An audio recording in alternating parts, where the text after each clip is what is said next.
Hello and welcome to the Learning Design and Masterminds Vodcast, a podcast that bridges the worlds of instructional design and many topics in our field. I am Daisy Barreto, and with me is Sherry Conklin, my co-host. She's somewhere in here, and we are thrilled to have you in this experience where we explore the intersections of instruction design and what you can do with your experience in with this profession and take your career path wherever you want it to go.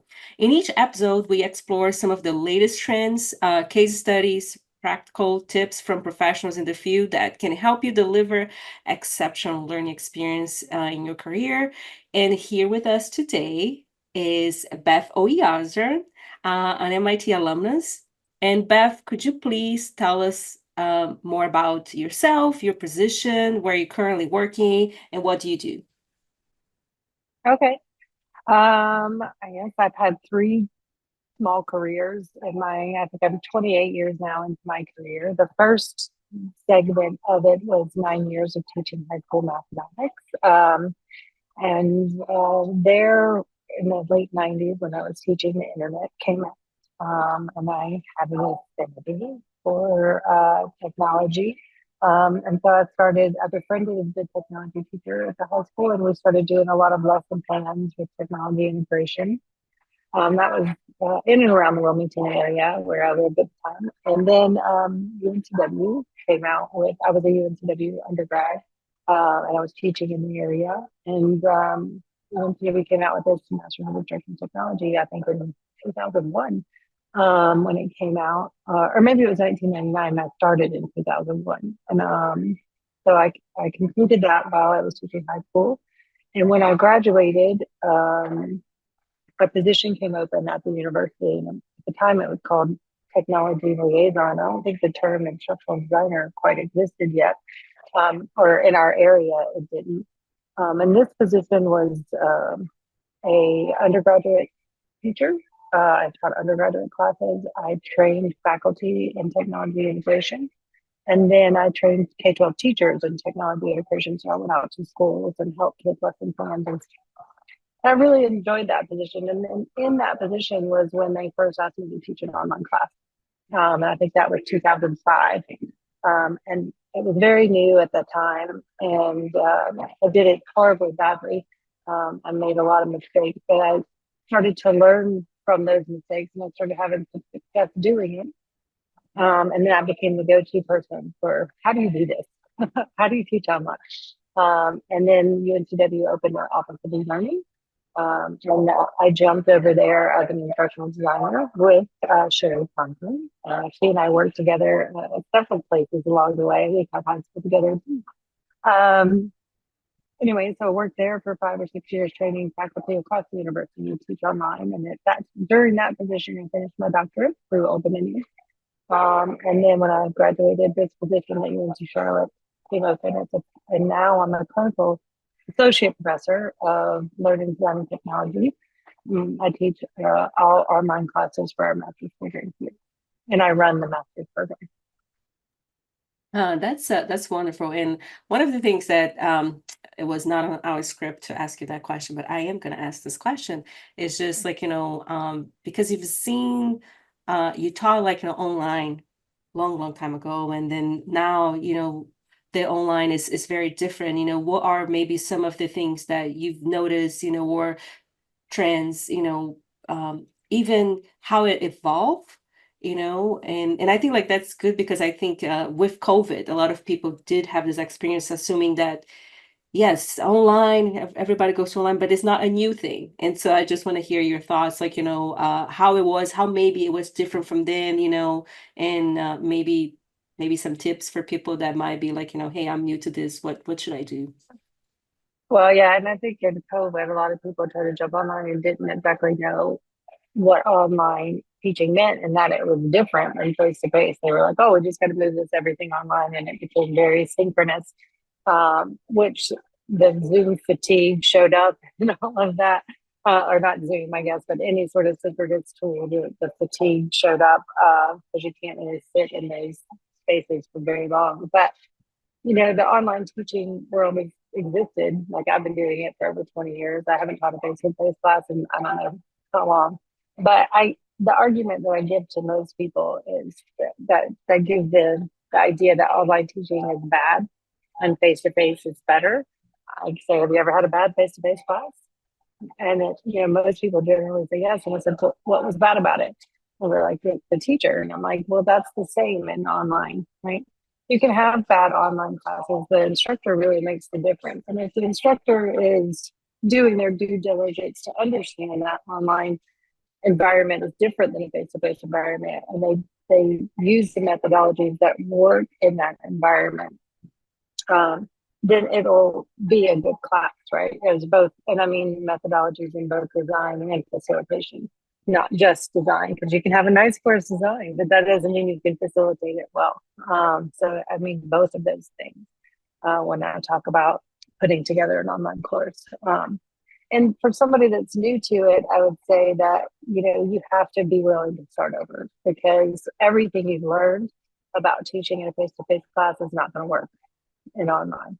And you are going to be, your confidence is going to be shaken. And you have to build yourself back up again and start small. And Those some of the trends I see though are just different tools. The tools are amazing these days. We didn't have a lot of the stuff that you have now. The courses look so much better than they used to, in my opinion. No, I agree with you. It's like, the whole usability, the web design is much better, and then the interface, I think Accessibility is much better. Yeah. exactly. And I think that makes easy for students as they're navigating. So my next question to you, and especially because it's like you have had change to maybe talk about like, what what really drew to the field of instruction design? Yeah. Um, I was always the AV kid in school. My parents owned an audio video store. So even in school, I helped teachers, put the film in the cameras, and I was called out of classrooms to go run the VCR or video camera for the theater productions. I was always that kid. So, and teaching math, I really loved, but it was when the tech and the classroom combined, the tech and teaching combined was where I felt like I found the mix of all of my skills and expertise that really helped me have my passion fulfilled, right? If that makes sense. Yeah, no. And then can you tell us a little bit more how was this transition process, out of the classroom? Especially like now you were a math educator, now you're an instructional designer. How what that process, because we do have a lot of students that are doing that transition, or wanted to do that transition, and people don't know how it is. This is easy, I also hear a lot of people say, but it's kind of like the same, but not, and I think like, you can give nice insights. Yeah, I was always in the classroom. I don't think I ever truly not taught, because even when I became the instructional designer, I part of my contract was to still teach a class for, once per year, and then I also taught professional seminars. So I think I never really let go of teaching, although it became a lesser part of my role. But then I became trainer, which is training faculty, and an adult audience is different than a student audience. So that transition was quite difficult for me initially, because I was not confident in front of an adult audience. I got very nervous for some reason, but that just takes time and experience to overcome, I think. But the transition from 9 months to 12 months was a tough transition. Although it was more money, it was a lot more responsibility and more of a 9 to 5 kind of thing, instead of just taking care of your classes and not having to worry about the clock. And then just a varied day. If you're in a K-12 situation, you have a very structured K-12 bell schedule type of day. And that doesn't exist in this type of role. So you have to find ways to manage your time and your projects to make sure you're making progress on things as you should. So some project management skills and some time management skills. Learning those tools and tricks of the trade to do that was very important, like your calendar and managing what deliverables are due when and how to get those done. Did I miss anything? No, no, I think like you really provided a good insight on that. And then especially since we're ready to talk about like your transition from K-12 to instructional design, I also want to talk about like, your transition from instructional designer to then academia, like, how was your pathway, that transition process, and even why did you want to transition? Yeah, I've always been a teacher, I think. And even when I was in instructional design, being a trainer in that space, I still loved the teaching aspect of it. And to be transparent, I really wanted to get back to the 9-month versus 12-month schedule for flexibility with the family that I had at the time. And but the transition also again was difficult because the instructional design is very social. When you are an instructional designer, you're working with a lot of people. You have teams. You're working with faculty. The day is busy, and you're in and around people a lot. And then when you transition to a fully online faculty role, it's quite lonely sometimes. You don't have as much interaction with folks, especially across the university. I interact with some people in my department. I interact a lot with my students, which is more in my social time these days. But I changed institutions as well, so I didn't have a lot of the institutional knowledge that I had when I worked at UNCW. And so it took a lot longer, I think, for me to gain some of that institutional knowledge um, because I wasn't involved in some of those uh, places that interact across campus, like I was at UNCW. But it's just, and the projects are different. Um, they're slower. It's not like you've got to get this project done and out. Um, research is a little bit slower to complete, and there's more thought in the project. So it's just a different pace as well, if that makes sense. It does. And then to me, like, especially as you were talking about that, like you really start talking about like the next question that I have for you, which are some of the challenges.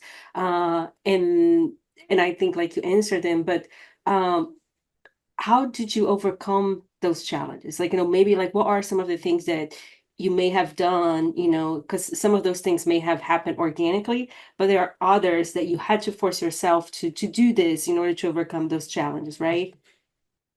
And I think when I became program director, I started to have to seek out projects for my capstone. I know you have a capstone project here, but capstone and internship students. And that's really been helpful for me to interact with offices across campus, to get to know people. I started attending the webinars that I used to teach at UNCW and such, even though I may know some of the content, it's nice to get to know some of the people.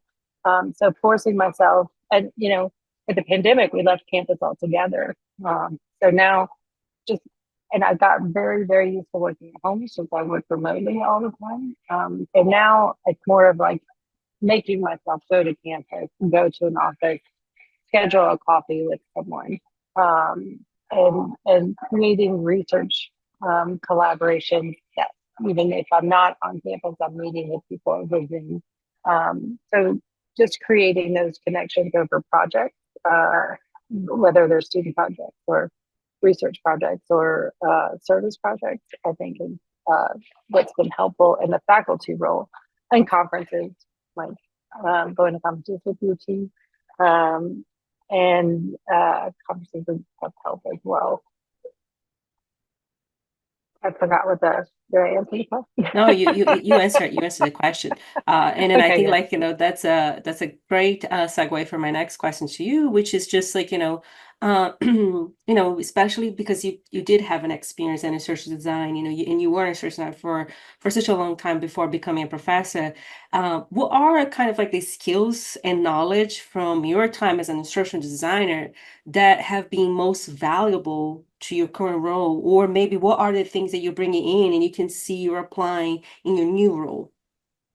Yeah, I think having experience in the and as an instructional designer in the faculty role really helps connect the students. But I have varied background and experiences in very different roles from K-12. In higher ed, I don't have any corporate experience, but we have adjuncts that come in that have corporate experience. But I feel very comfortable with students in higher ed or K-12. And a lot of our students are K-12, typically trying to make that transition to higher ed or corporate. So I feel uniquely positioned to help them understand what that transition means. I think it's different today, though, than it was when I did it. I think it's a little harder now than it was because it was so new and there wasn't that many people doing it when I transitioned. And there seems to be a lot out there now, and it's harder. I think the jobs are more competitive than they were in the early 2000s.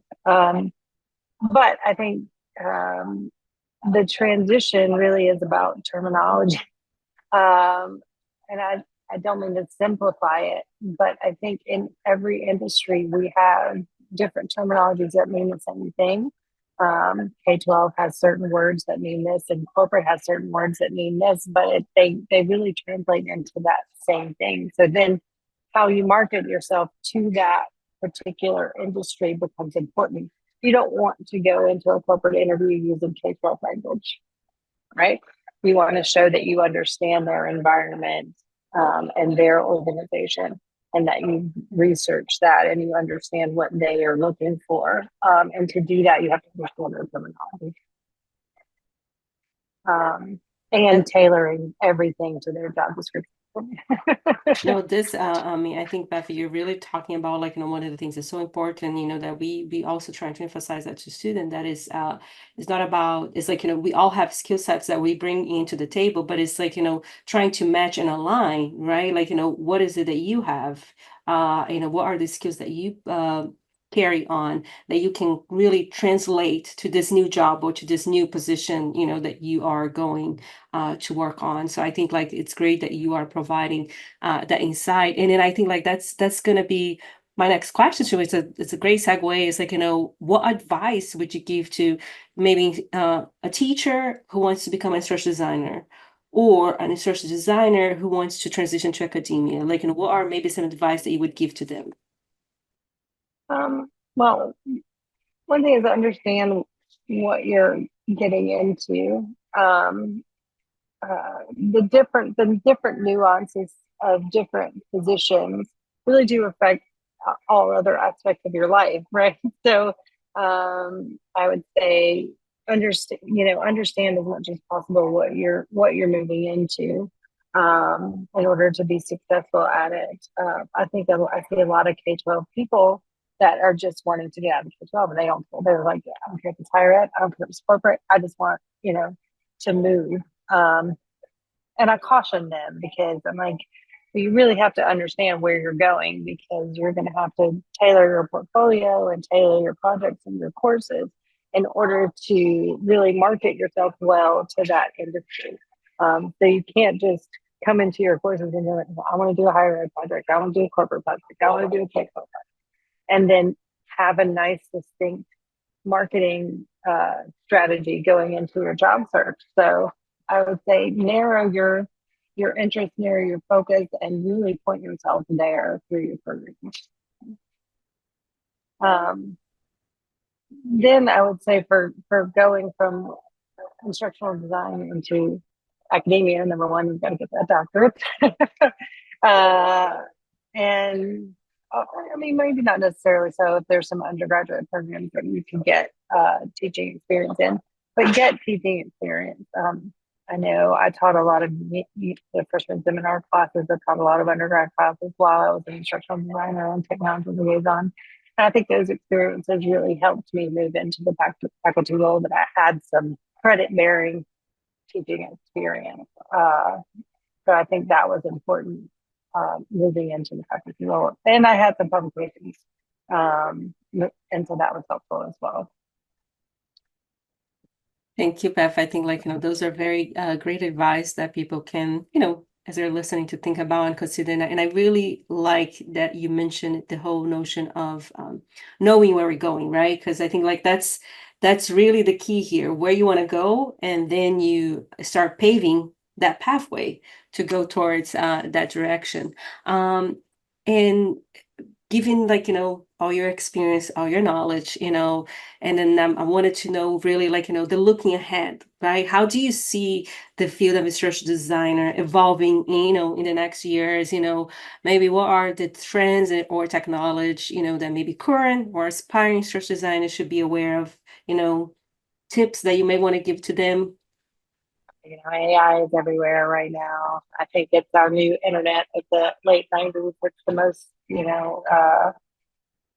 um, disruptive technology we've seen since the internet. And, I see a lot of the same arguments happening that are happening now that when the internet came out, like, oh, we need some cheap, we need to ban it, we need to and I think we've figured out the internet, so we're going to figure out AI. It's just going to take some. It's just going to take some time to do so. But I think having that knowledge around it and what it can do and how to ethically use it and implement it in ways that are smart is going to be a job in and of itself in our field soon, or already is in some cases. Um, so I think the development side with AI is going to get a little bit easier. So I think the expertise in that design is going to become, I mean, I think it's always been important. I think it's going to be even more important as development becomes easier with the tools. And being able to communicate is going to be a lot more important. Like I said, it was important before. But managing your team and communicating with administration and being able to advocate for resources and funds is going to become more important as well. I know a lot of people really love development, but these tools are making it so much easier these days that, I think design and communication and advocacy for the position is going to be more important. Yeah, I mean it's really refreshing to hear you saying this, because I think sometimes it's like, yeah, the tools are there, and then their tools are going to be there to help us out and be more productive. But there are all the other aspects of instructional design that we as either professionals in the field or teaching others about these topics needs to be aware of, that where um where do we need to strengthen our skill set, right?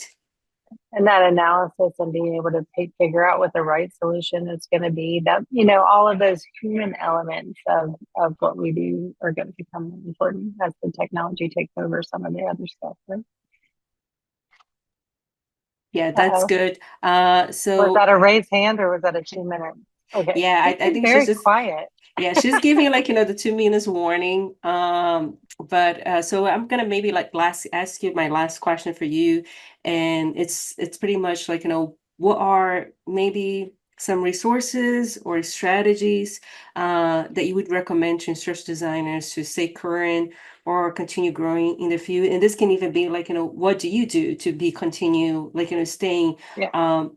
up in the field, updated with the new technology, and maybe what should they do? And then I think you could, if you can give for both, either you when you were instructional designer, what were some of the things that you were doing, and then now as a professor, what are some of the things that you're doing to continue to be up to date? Yeah, I think they're similar. I mean, for just professional practice is being a part of an organization and going to conferences and networking, building your social networking in LinkedIn or whatever social network that you use to be able to follow different groups or different organizations is really helpful to have information come across your feed. As faculty, I tend to do professional service as a journal reviewer. So I read articles. It sort of makes me read articles and in my interest areas to keep up to date. But there's also a lot of good professional journals that you can look to as well. I serve as leadership in some of my organizations as well to keep involved and know what's coming next. Like AECT is going to be releasing the new definition soon, and I've had conversations with people because I'm part of the boards there. Um, I'm also a part of the board of the International Standards for Performance Training and Improvement. And they have a lot of standards, and so I'm aware of the revisions of those standards by serving on that board. Um, and I think just also to keep a pulse on what's happening because my experience from instructional design and my experience in K-12 is getting further and further away as far as years. So I try to keep up with students and what's going on in their industries right now, right, and how things are happening in K-12 or instructional design in corporate and higher ed. Just asking them when I have advising sessions, what's going on? And we have an advisory board for our program too that I ask questions about our program curriculum and stuff like that to make sure it's still meeting the needs of what's happening out there as I age. My experience ages. So I think there's lots of tentacles out in various ways to bring the information, and so building those networks is important. People help inform. No, and then I think like, Beth, that's great that you are sharing those because it is about like, connecting with people, right? Doing the service or being in works that allows you to grow that knowledge and keep up with the trends in the field. And then definitely it's not a one thing, right? Like you need to be tapping to multiple areas in order to really get that knowledge and grow in that knowledge, in the field. So with that, I just want to say thank you so much for taking the time to be here with us. And for all of you that are either watching or listening to a podcast, it was a pleasure to have you here. And I just Thank want you to say for thank you asking. so much. Oh, Thank see, you. Thank you so much. you're welcome. And stay tuned for more podcasts as they're coming. Thank you so much.